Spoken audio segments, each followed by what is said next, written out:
a gente tem caminhado passo a passo com o objetivo de propiciar todo mundo que consiga construir o conhecimento mínimo que alguém da área técnica, seja um engenheiro, seja um técnico, que queira militar em fotovoltaica, precisa saber para que possa desenvolver a profissão. A gente tem um objetivo também, ou a esperança de desmistificar aquela história de que trabalhar com energia solar é vender energia solar. Tá?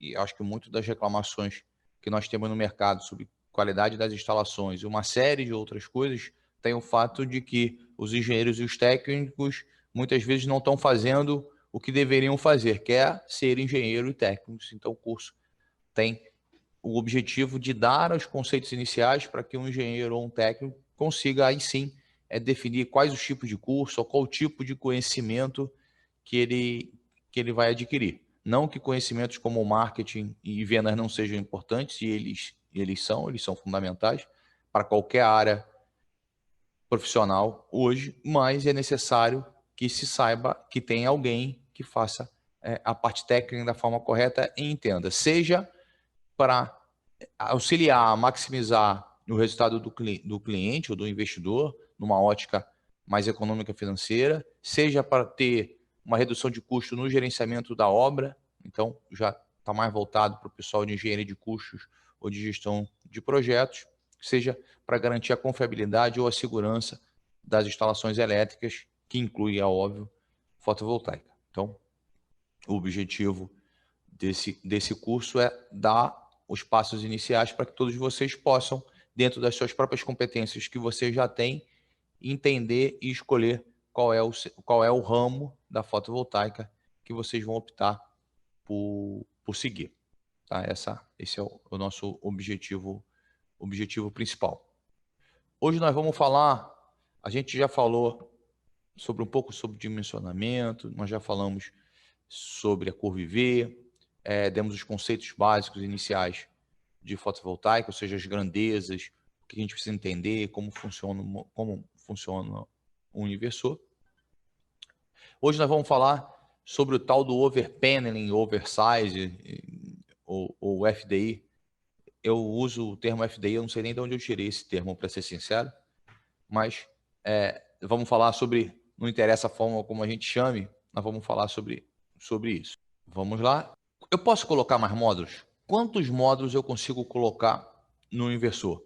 Nós estamos acostumados, quando a gente fala de instalação elétrica e corrente alternada, nós estamos acostumados, se eu tenho uma carga de 10 kVA, eu preciso ter um quadro que me forneça pelo menos 10 kVA. Esse é o nosso entendimento normal, isso é quase natural. E quando a gente fala que vai colocar, por exemplo, 50 kW pico num inversor de 40 kW pico, 50 kW pico em um inversor de 40 kW, a gente pira. Porque como é que eu estou colocando a mais? Vai queimar? O que acontece?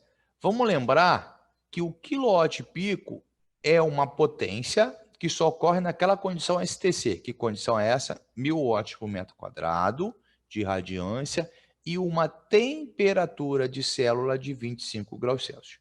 O que acontece? Aqui eu tirei essa imagem desse site aqui.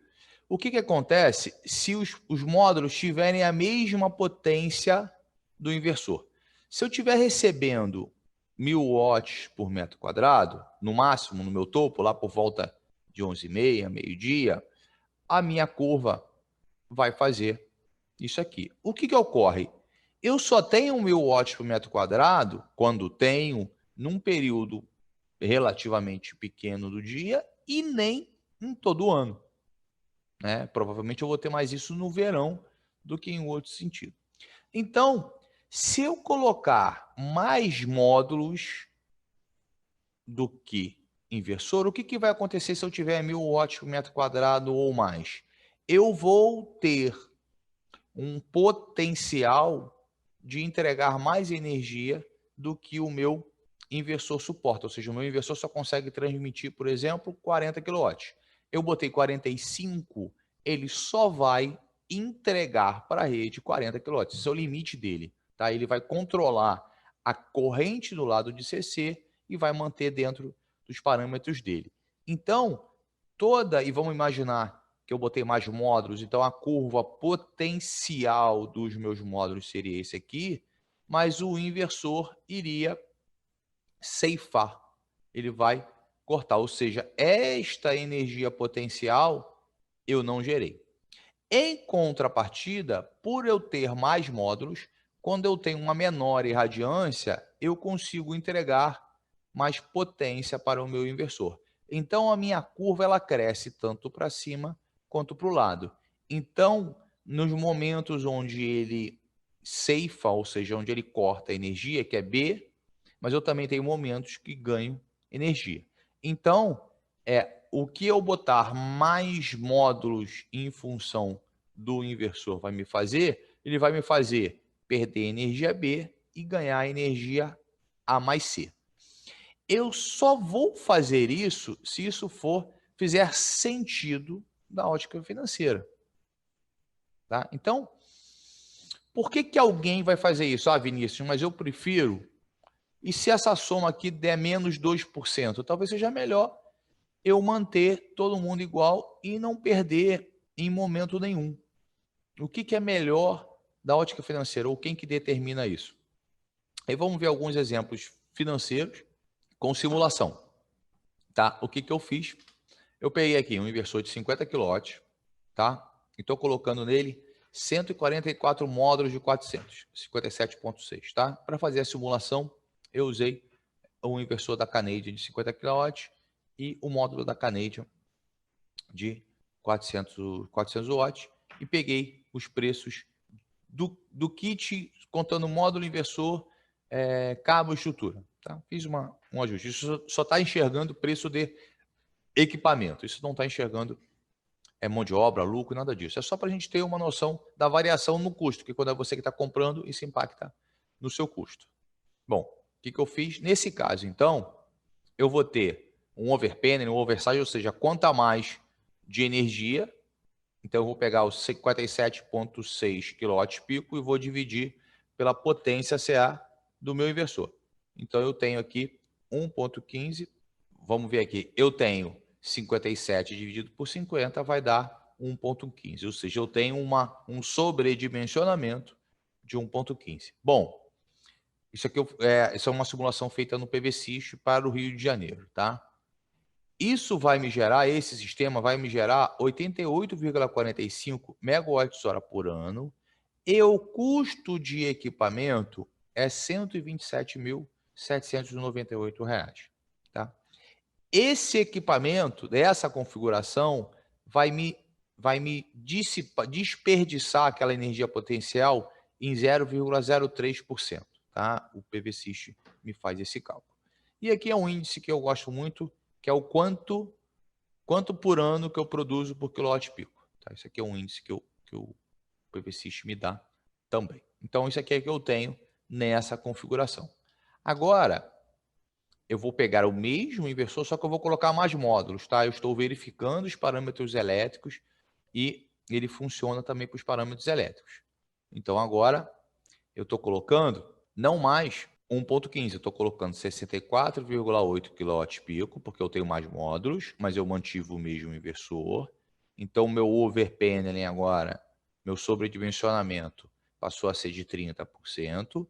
Eu vou gerar agora 98,81 MWh e o custo aumentou. Aumentou o quê?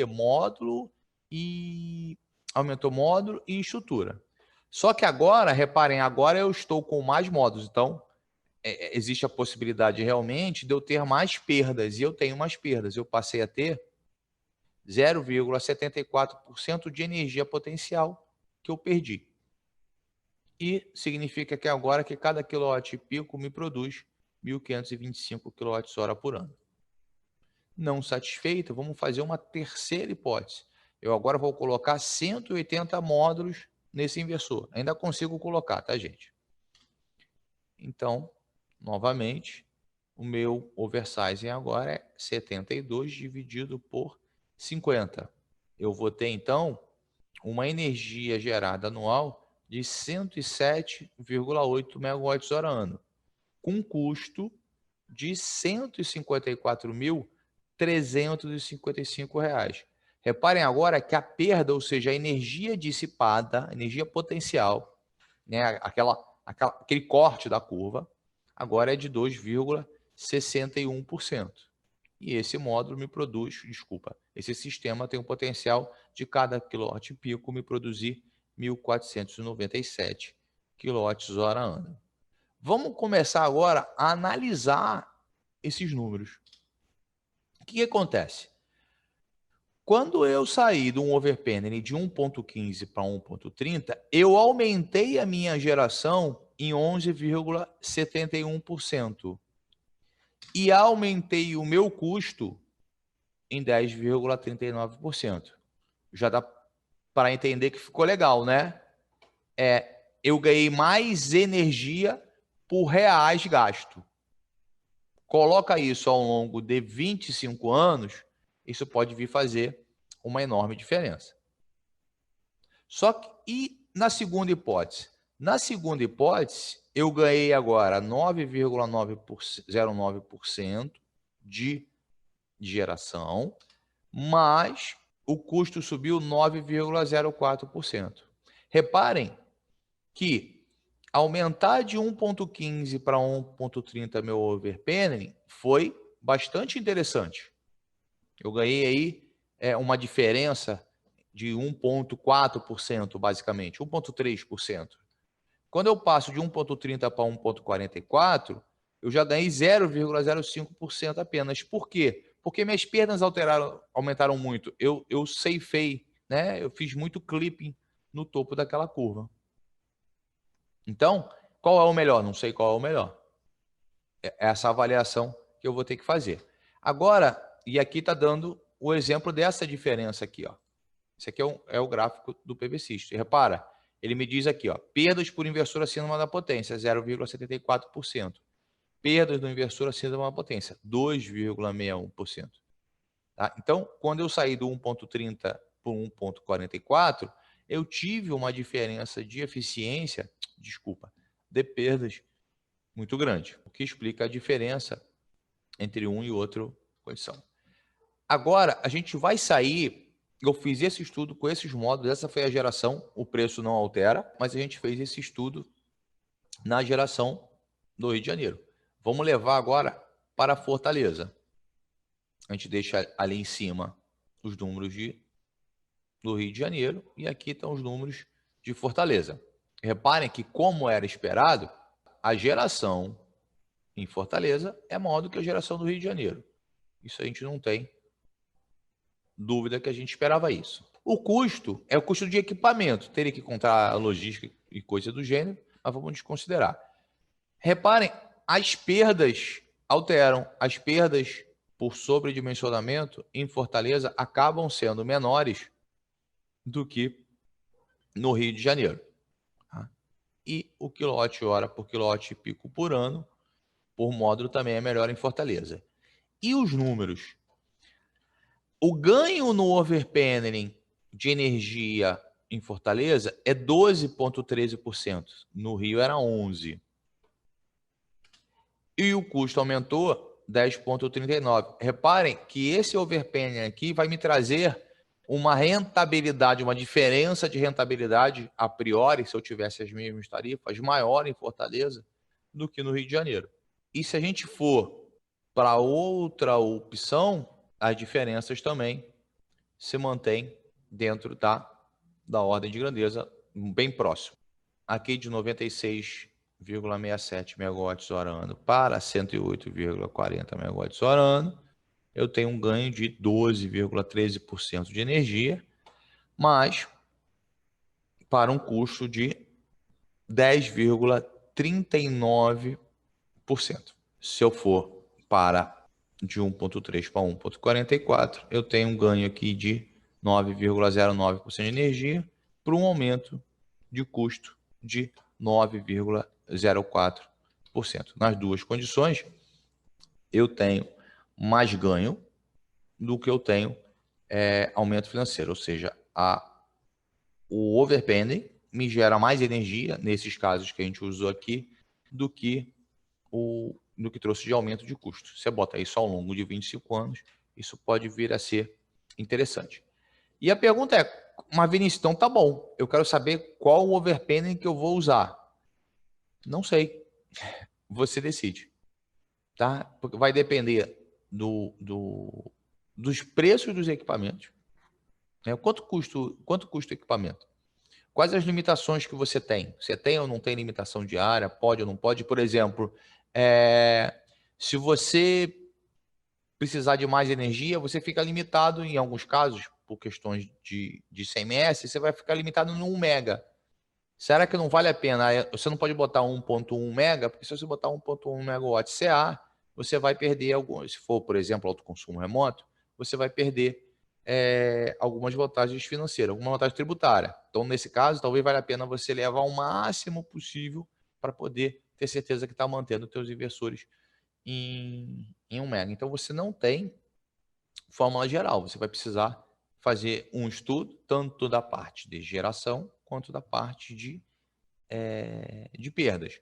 Levando em consideração que quando você está, por exemplo, vamos botar aqui lá no primeiro slide, né? Que é o slide da curva. Aqui, slide da curva. Essa aqui, ponteiro. Essa aqui seria a curva, vamos considerar uma curva que o módulo está para norte, tá? Então, quando tem 1000 watts por metro quadrado, o módulo bateria aqui. Se eu tiver nesse sistema para leste e oeste, por exemplo, a curva vai fazer algo, isso aqui, ó. Ela é menor, tá certo? Ela é mais baixa. Por quê? Porque você não tem a localização ideal no quesito de irradiância. Então, no leste e oeste, eu posso até colocar mais sobredimensionamento, porque eu vou ceifar menos ainda. Por quê? Porque eu já não estou na condição ideal do meu módulo voltado para o ângulo azimutal ideal desse meu sistema. Então, eu preciso fazer sempre uma análise crítica para saber o que é, o que não é interessante para mim naquele momento, naquele local. É óbvio que essa análise crítica, dessa forma, é feita para usinas maiores. Não conheço ninguém que faça isso para 30, 40, 50, 100K, que busque aí um valor ideal. Tá? Mas o que vocês têm que ter em mente, isso é importante, que você tem realmente alguma perda de energia potencial. Então, quando você está fazendo aquela conta lá na frente, aquela conta aqui, vamos deixar isso aqui, aquela conta simplificada que a gente faz, número máximo de horas de sol, coisa do gênero, a gente está dimensionando tudo quilowatt-pico. Mas a energia que chega, parte vai ser perdida pelo overpanning, né? Então a gente tem que ter noção, se eu colocar overpanning demais, dependendo do local onde eu tô, das condições climáticas do local onde eu tô, eu posso perder demais. Então a gente precisa sempre analisar. Não existe regra geral para isso. Bom, eu tenho que tomar cuidado com o overpanning? Tem. Primeiro, eu nunca posso passar dos limites elétricos do inversor, aqueles limites que nós falamos em aulas anteriores, tá? A tensão VOC máxima corrigida pela menor temperatura, os limites de VMP mínimo e máximo, a máxima corrente de curto-circuito, a máxima corrente de MP nas entradas do inversor. Nunca posso, isso é meu primeiro limite. E depois, eu preciso garantir que cada fabricante dá o limite máximo de oversizing que ele determina, de acordo com as regras dele. O SMA, por exemplo, vai até 150%. O SolarEdge residencial vai até 150%. O SolarEdge comercial vai até 135%. O Fronius, eu acho que na faixa de 30%. O Sungrow também na faixa de 30% a 35%. Ou seja, o fabricante me determina o quanto eu posso fazer de overpanning sem perda de garantia. Então, Eu garantindo os limites elétricos do inversor e garantindo que não passei do limite que o fabricante me determinou, a sua escolha passou a ser apenas econômica financeira. Ok? Bom, para fazer essas simulações, eu tive que usar o PVSys. Por que eu tive que usar o PVSys? Porque para me determinar a perda que a gente tem por clipe no módulo, o PVSys que faz isso. Tá? Por isso que estudos maiores, por isso que estudos de usina de 1 mega, 2 mega, coisa do gênero, você também precisa do PVSys justamente para poder fazer esse estudo, porque em usinas maiores você fica muito tempo brincando de qual é a melhor condição que você tem para fazer. E vocês já sabem, né? Todos os nossos contatos, tá? O endereço do blog, é legal vocês irem lá. Tem muita coisa legal, a gente vai começar a dar uma movimentada lá mais técnica de novo. O tempo andou curto, mas a gente vai aproveitar que a gente está no embalo aqui do curso e conseguir botar mais coisa. Não deixe de seguir também a gente lá no Facebook, lá no Instagram e lá no LinkedIn. André, como que faz para calcular a área A, B e C da curva? O software calcula, você não tem que calcular. Desculpa. Se você pegasse a irradiância momento a momento e temperatura momento a momento, você conseguiria traçar aquela curva, tá? Mas você não vai conseguir isso na mão, tá? Aquilo aí é o conceito, é o exemplo, é a forma da gente explicar. Eu acho que talvez com o MATLAB da vida, você simulando algumas coisas, pode ser que você consiga, ou se não, só fazendo medição em campo, tá? E o resultado, por isso que não é tão simples, por isso que quando você faz aquele cálculo na mão, que a gente faz aquela estimativa e bota aquele 80%, né? E de repente você vai usar 75% ou vai usar 85%, essa estimativa também está incluso isso aí. Leandro perguntou se a gente tiver uma potência de módulos menor que a do inversor, como ficará a potência e a corrente CA que o inversor fornecerá na rede? Enquanto a potência CC de módulos, se ele sempre vai entregar a potência CA vai ser aquela que que os módulos forneceram. Se eu tiver 50 kW de inversor e 40 kW de módulo, na hora que os módulos tiverem um potencial de entregar 40 kW, o inversor vai entregar 40. Um pouquinho menos, tá? Porque o inversor tem uma eficiência, ele tem uma perda. Mas na hora que o módulo estiver gerando 40, o inversor vai entregar 40. Na hora que o módulo estiver gerando 35, o inversor vai entregar 35. Na hora que o módulo estiver entregando 20, o inversor vai entregar 20. Tá? Ele vai manter. O teu problema só é quando o módulo quer entregar mais daquilo que o inversor suporta. O inversor não vai deixar essa energia passar e ele vai cortar isso usando... porque como ele controla a corrente, ele controla. Gladstone, o Solergo, ele não calcula, o modelo matemático dele, ele não calcula a perda interna do inversor. Tá? Dessa forma, ele não calcula. Até onde eu sei, apenas o PVSys. Não sei se o PVSol também faz isso. Não sei, realmente eu não sei. Lembrando que o PVSys foi feito por um físico. Né? Então ele usa uma matemática rebuscada para algumas coisas. Bárbara Rubim, nós não trabalhamos com modelo. O único modelo que eu tenho aqui de contrato, Bárbara Rubim. O Saulo perguntou se o fabricante sugerir X% de oversize e for instalado X mais delta X, incorre somente em perda de garantia ou traria riscos ao inversor? Saulo, a princípio, você mantendo os parâmetros elétricos, eu diria que apenas risco de perda de garantia. Tá? Enquanto ele conseguir controlar a corrente, ele vai alterar o ponto da curva, tá? Não vai chegar uma corrente maior do que o inversor suporta, tá?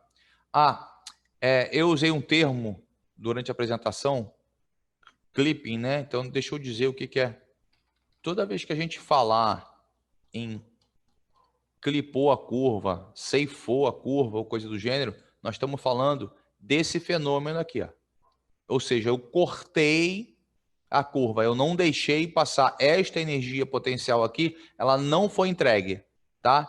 Isso é o que a gente chama de clipar, que é como se fosse botar um clipe que não deixa passar, ou de ceifar, Então, quando a gente se refere a esse termo, é justamente esse fenômeno aqui, de você manter.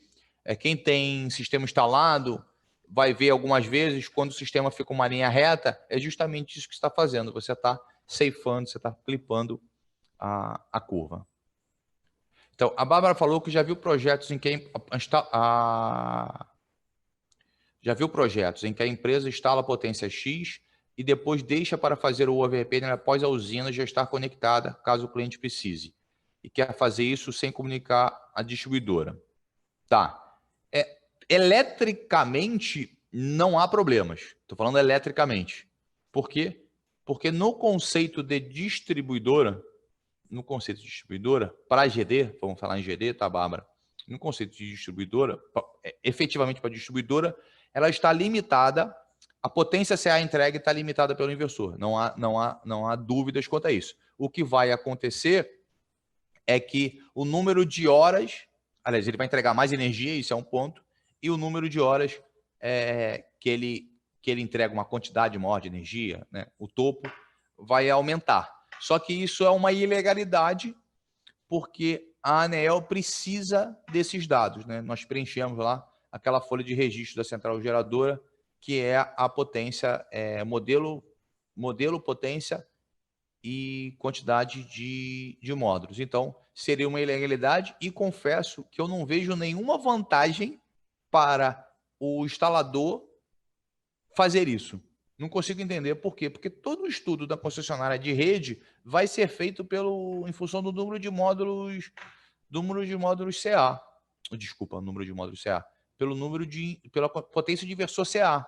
É onde é feito o estudo da concessionária. Porque, efetivamente, é o que chega na rede. Não vejo por que os nossos amigos desintegradores fotovoltaicos fazem. Mas, se fizerem, precisam realmente, novamente, fazer a homologação, informar a concessionária, emitir uma nova RT, lembrando sempre que meus colegas engenheiros que porventura aceitem fazer isso, estão cometendo uma ilegalidade e tanto referente à resolução da ANEEL e às normas da concessionária, como também ao sistema CREA e CONFEA, porque eu duvido que o cara que está fazendo essa ilegalidade tire uma segunda RT, tá?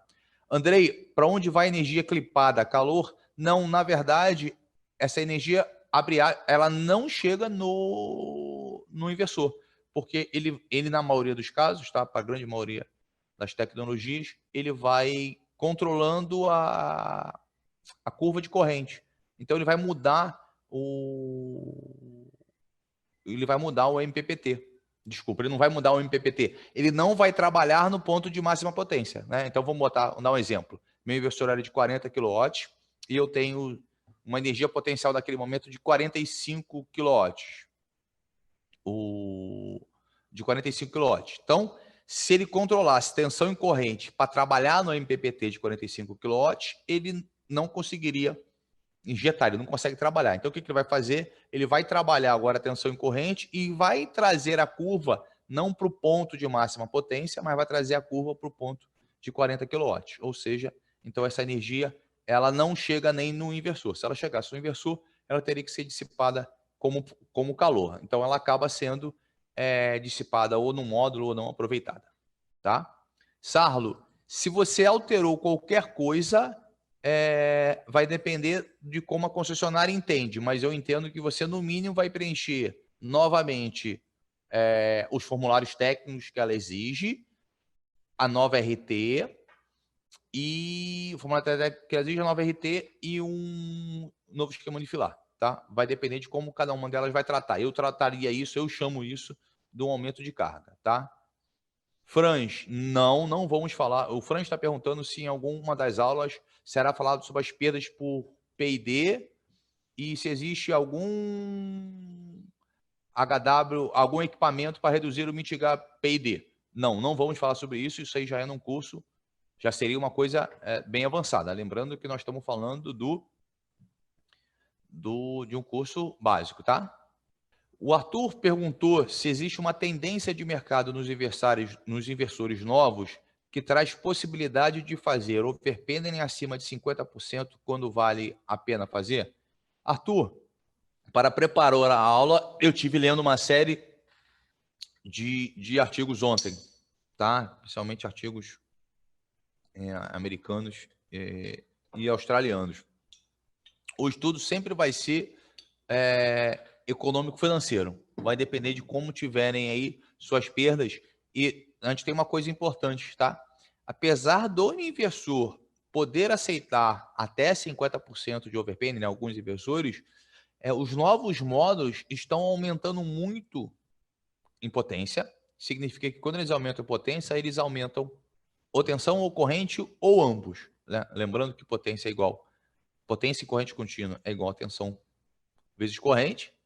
Tá? E quando eu estou subindo um dos dois valores. Aliás, eu sempre subo os dois valores. Dependendo do fabricante, eu subo mais tensão, o outro eu subo mais corrente.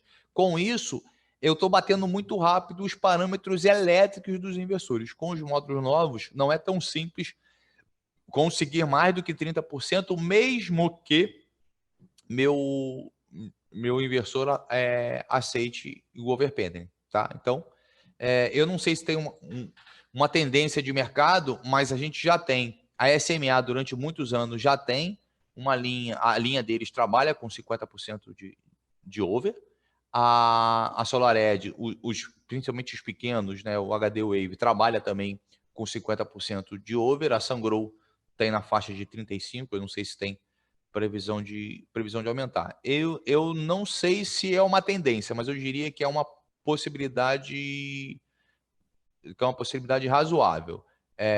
Eu vi um estudo lá que alguém falando em 75% de over, que eu acho uma coisa bem... Tem que fazer um estudo muito legal, tá? Manuel perguntou se os transformadores da usina precisam acompanhar o overpanning também. Lembrando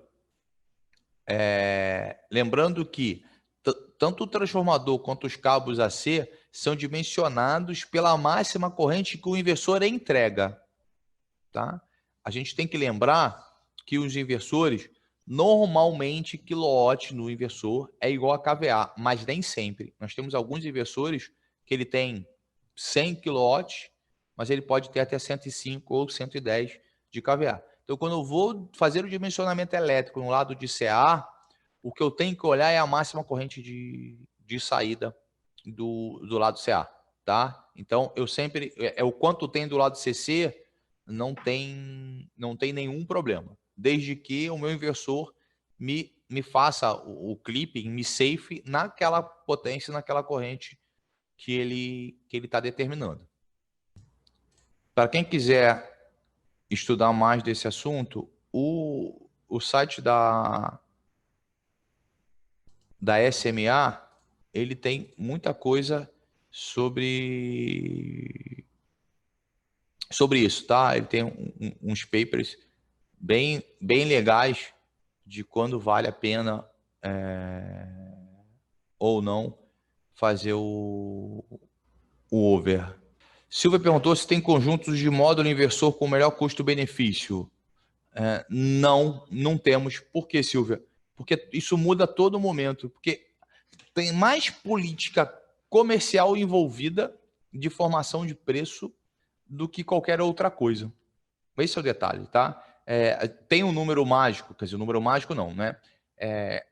O preço por watt do módulo em dólar é basicamente quase uma commodity quando a gente está falando em níveis mundiais, né? Você tem um range de preço por watt do módulo em dólar, não vai fugir demais naquilo ali. Mas quando você chega a isso no Brasil, você tem margens de todo mundo, impostos de todo mundo, engenharia tributária de todo mundo e estratégia de mercado. Então, toda vez que você tem um novo entrante chegando, ele vai precisar ter uma estratégia mais arrojada. E quando ele faz isso, ele bagunça todo o coreto. Né? Então, eu costumo brincar, né? Tem épocas, né? Tem meses que todos os clientes pedem um dimensionamento com aquele modelo de módulo, com aquele fabricante de módulo, com aquele fabricante de inversor. Você já sabe que aquele cara tá arrojado, né? Passa 2 meses, aí mudou. já não é o mesmo módulo ou não é o mesmo inversor. Leandro, que você perguntou aqui, tá? Botei um link agora. Eu acho acho que está no site alemão e inglês, né?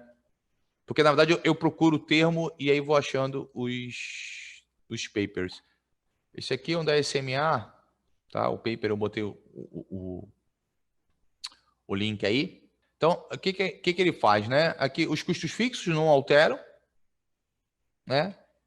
Os custos variáveis em função do aumento do oversize, ou seja, porque alguma coisa você coloca mais, né? É a soma dos custos variáveis e fixos, o retorno, né, da energia, ou seja, se eu estou gerando mais energia, eu tenho um retorno aí financeiro, coisa do gênero, e aqui a expectativa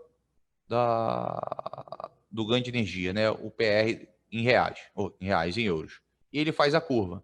Então, por exemplo, ele chegou aqui nesse exemplo dele, não sei de onde ele tirou esses números, que a melhor relação que vai maximizar o retorno para o cliente seria a de 130%. Tá? Depois, se vocês quiserem ler esse paper com calma e, de repente, fazer a sua própria análise, tá? A sua própria análise e ver o que seria no seu caso. Aqui ele mostra um outro exemplo, onde ele está usando, aqui ele está usando, voltando acho que é do EBITDA em milhões, e aqui ele está falando em valor presente líquido, tá? E a taxa de retorno. Então, por exemplo, ele tem um maior valor presente líquido, se eu bem entendi a curva dele, né? Ele tem um maior valor presente líquido num over de 170%, tá? E uma máxima taxa interna de retorno em 160%. Então, repara, aqui está uma análise de custo unitário e aqui está uma análise de financeira, tá? Aí ele faz vários cenários, coisas do gênero, e alguém tinha falado em mais de 50%. Aqui foi que eu vi que eles falaram em mais de 50%, tá? Então, o nosso ruim, né? A gente tem dificuldade de fazer essas curvas porque o nosso preço de módulo de inversor varia com uma velocidade mudando o fabricante, problema de imposto, essa coisa toda. Essa curva fica um pouco mais difícil de você determinar. Lembrando sempre que esse paper foi feito pela SMA, né? Eles defendem usar um oversize maior. E aqui está as condições de que isso varia, né? O que isso afeta? O mínima e a máxima temperatura e a intensidade de radiância vai afetar aquela curva, né? Os valores de tarifas, né? E a estrutura individual de custo, tá? Então, eles fizeram aqui para vários locais, tá? Isso aqui é Canadá, Nova Delhi é Índia, Melbourne, Austrália, aqui é Alemanha, e eles fizeram várias curvas aqui e fizeram vários estudos, tá? E aí tem a perspectiva do cara de vendas e a perspectiva do cara técnico, tá? Achei bem legal esse paper aí que a SMA escreveu. Silvia, se você quiser levar ao limite, sim. Repara o seguinte, eu e você temos o hábito, né, pessoal que veio da construção civil, a gente tem o hábito de levar a engenharia de custos ao limite, né? Eu acho que eu não consigo levar a engenharia de custos ao limite desse jeito que a gente gostaria no fotovoltaico. Por quê? Porque eu não tenho tanto tempo para ficar com essa cotação e coisa do gênero, tá? Então, eu acho que a gente acaba tendo um range mais ou menos do que vai fazer. Não acredito, não vejo a gente em GD conseguir fazer isso. Acho que talvez o cara de geração centralizada consiga levar isso ao limite, mas aí é diferente, né? E aí ele tá. Se eu estou comprando diretamente o módulo e diretamente o inversor separado, se eu posso fazer todas essa aquisição de uma forma que a gente estaria mais acostumado do ramo da construção civil, acho que a gente poderia até levar ao limite, tá? Mas você também tem que ir refinando a simulação, né? Ali eu fiz uma simulação rápida, não entrei com... Peguei os parâmetros de default, esse tipo de coisa, tá? O Arthur perguntou, os inversores com overpanel esquentam mais por trabalhar mais tempo sob potência nominal ou pelo fato de dissipar a entrada de potência excedente do inversor? Ele mesmo já respondeu na pergunta de baixo. Né? Na verdade, eles esquentam porque trabalham mais tempo na potência nominal.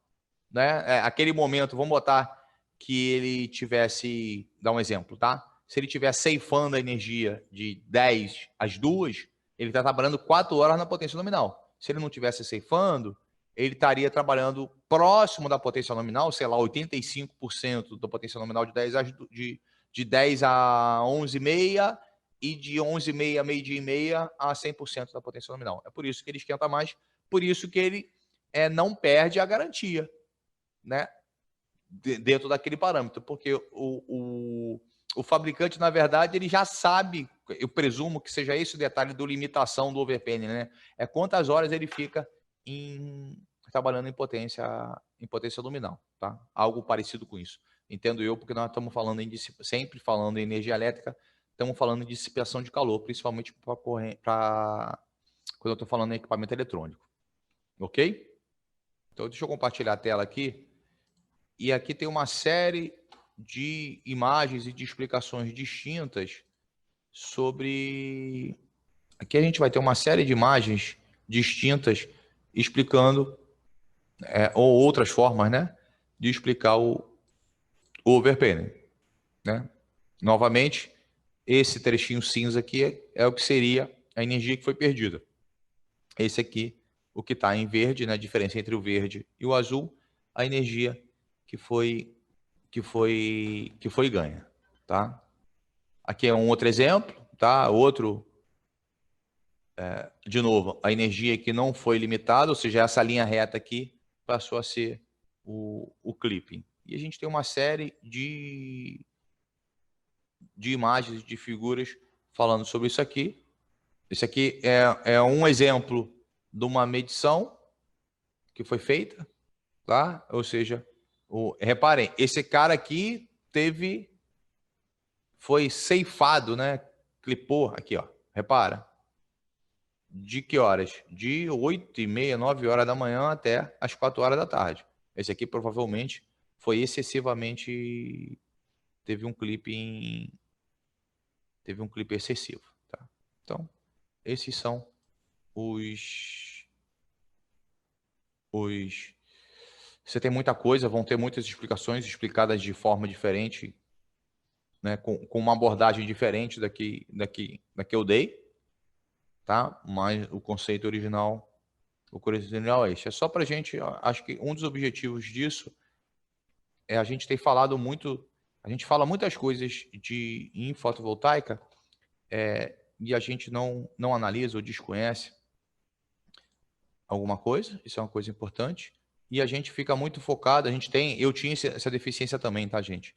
A gente traz muita coisa de quem é de corrente alternada, traz muita coisa de corrente alternada e não entende que tem as premissas diferentes. Né? Repara, eu só consigo ceifar no inversor porque o inversor entende o que é a curva IV e ele trabalha no MPPT para tirar, na verdade, do MPPT, agora ele tira do MPPT e com isso ele garante que eu não estou entregando mais energia. Tá? Então, é uma coisa muito importante. Por que a gente está falando isso? Vocês vão ver concorrências que às vezes o concorrente de vocês não está errado. Você chegou... o que você oferta é muito engraçado. Você oferta para o seu cliente quilowatt-pico. É isso que você oferta, assim que você faz teu preço. Você oferta para o teu cliente quilowatt-pico. Você entrega para o seu cliente quilowatt-CA, tá? Porque a gente já viu que você não consegue entregar mais energia do que está no inversor. E o cliente só queria comprar quilowatt-hora. Então, você vende uma coisa, entrega outra coisa e o cliente queria uma terceira. Então, por que isso é importante? Porque algumas vezes você vai ganhar ou perder uma concorrência por causa de um overpanning bem feito. Pronto, é só isso. Tá? Então, tem que ter uma análise, quando a gente está falando pequena, com parcimônia. Então, para a gente não sair falando igual um louco aí. Ah, mas o cara tá errado, o cara botou 35%, é louco. Não, não é uma sobrecarga. É um sobredimensionamento que pode ser pensado. E se eu tiver em norte e sul, em leste e oeste, por exemplo, é muito mais propício, muito mais fácil de você conseguir fazer aumentar esse percentual de overpayment. Lembrando sempre que você deve consultar o fabricante para saber qual é o máximo que ele suporta e não passar da aula não. E não esqueçam de assinar o canal, curtir o vídeo, tá? Isso é importante aí, que essa movimentação para a gente poder atingir mais gente e conseguir estar trazendo coisas sempre para você.